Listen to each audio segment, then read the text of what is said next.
ఇది AP voice power, జనం కోసం మనం.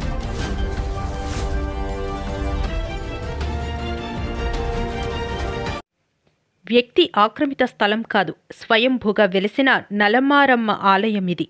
స్వయంభూగా వెలిసిన నల్లమారమ్మ తల్లి దేవాలయ అభివృద్ధి విషయంలో ఎవరు ఆటంకాలు కల్పించినా ఆగేది లేదని, ఇది మా గుడి, మాకు కావాలని బీఆర్టీ కాలనీ వాసులు నల్లమారమ్మ తల్లి ప్రాంగణంలో పెద్ద సంఖ్యలో ధర్నాకు దిగారు.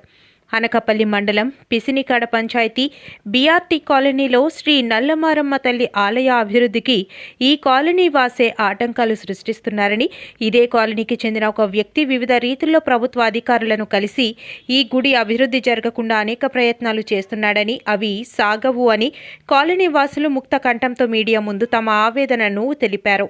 ఈ సందర్భంగా మాజీ ఎంపీటీసీ ఎల్లప్ప వెంకటరావు, బండి రాధిక, దొడ్డి నాగమణి తదితరులు మాట్లాడుతూ అనకాపల్లి మండలం పిసినికాడ పంచాయతీ బీఆర్టీ కాలనీలో 1994వ సంవత్సరంలో స్వయంభూగా శ్రీ నల్లమారమ్మ తల్లి వెలిసింది అన్నారు. అలాంటిది ఇప్పుడు తప్పుడు సంతకాలు సేకరించి రకరకాలుగా కుయుక్తులతో గుడి ఆపాలని చూస్తున్నారని అన్నారు. ఆక్రమిత స్థలం ఇది అని చూపితే ముందు దీనిని ఆనుకుని ఎన్ని స్థలాలు ఉన్నాయో సంబంధిత అధికారులు ముందు తేల్చాలన్నారు. అప్పుడు మాత్రమే ఈ గుడి జోలికి రావాలని డిమాండ్ చేశారు. మాది అనకాపల్లి జిల్లా అనకాపల్లి మండలం పిసినిగాడ పంచాయతీ బీఆర్టీ నగర్ అండి. మరి ఇక్కడ నల్లమారమ్మ వెలిసి మాకు దాదాపుగా 34 సంవత్సరాలు అయిందండి. ఈ 34 సంవత్సరాలు బట్టి ప్రతి గడప నుంచి కూడా మేము పసుపు కుంకాలు ప్రతి నెల ఫిబ్రవరిలో జరిగే పండుగ అమ్మవారి పసుపు కుంకాలు, సారి ఊరేగింపులు అన్నీ చేస్తున్నామండి. మరి ఒక 5 సంవత్సరాల నుంచి గుడి నిర్మాణం అనేది చేయడం జరుగుతుంది. ఆ గుడి నిర్మాణంలో ఒక వ్యక్తి అంటే అందరూ కూడా మేము అనవండి, ఒక వ్యక్తి మేము గుడిని కడతామని ఒకసారి, గుడిని కట్టమని ఒకసారి, డబ్బు ఇస్తామని ఒకసారి, మీరు కట్టడానికి వీల్లేదని ఒకసారి, ప్రతిసారి మాకు ఇబ్బంది పెడుతున్నారండి. కానీ ఆ తల్లి ఆశీస్సులతో ఈసారి అమ్మవారు నేను ఇక్కడ వెలుస్తానని మొన్న మార్గశిర లక్షవారం మొదటి వారం నాడు అమ్మవారిని ఇక్కడ ప్రతిష్ఠ చేయడం జరిగింది.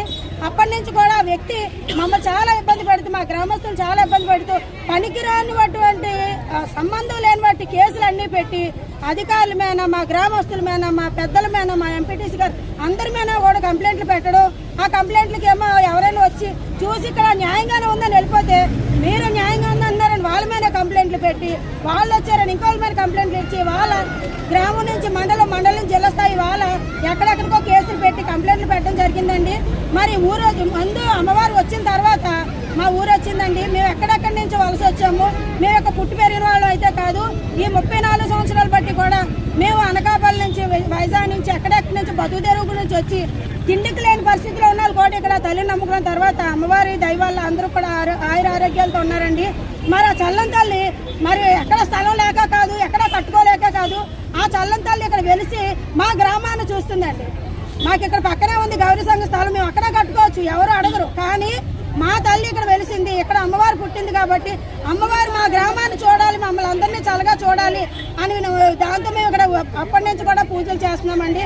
కాబట్టి ఈ యొక్క విషయాన్ని ఎవరైతే మాకు కంప్లైంట్లు ఇస్తున్నారో ఆ కంప్లైంట్ ఇచ్చే వ్యక్తి ఎవరైతే ఉండి ఇక్కడికి వచ్చి మాట్లాడితే ఆ వ్యక్తి మేము క్లారిటీగా చూపిస్తాం. ఇవాళ మహిళల దగ్గరికి వచ్చి ఒక వ్యక్తి అమ్మ నేను గుడి గురించి మాట్లాడదాం అనుకుంటున్నాను, గుడి గురించి చెప్దాం అనుకుంటున్నాను కాబట్టి మీరందరూ రండి, మీరందరికీ మీకు విషయం తెలియజేశానని తెలియజేసి సంతకం పెట్టండి అంటే మా గ్రామ మహిళలందరూ కలిపి 300 మంది సంతకాలు పెట్టామండి.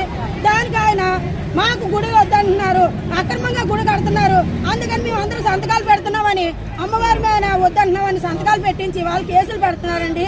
మేమెవరూ కూడా మాకు గుడి వద్దని చెప్పలేదు. మా గుడి మాకు కావాలి, మేము హిందూ బంధువులు, మేము హిందువులో ఉన్నాం కాబట్టి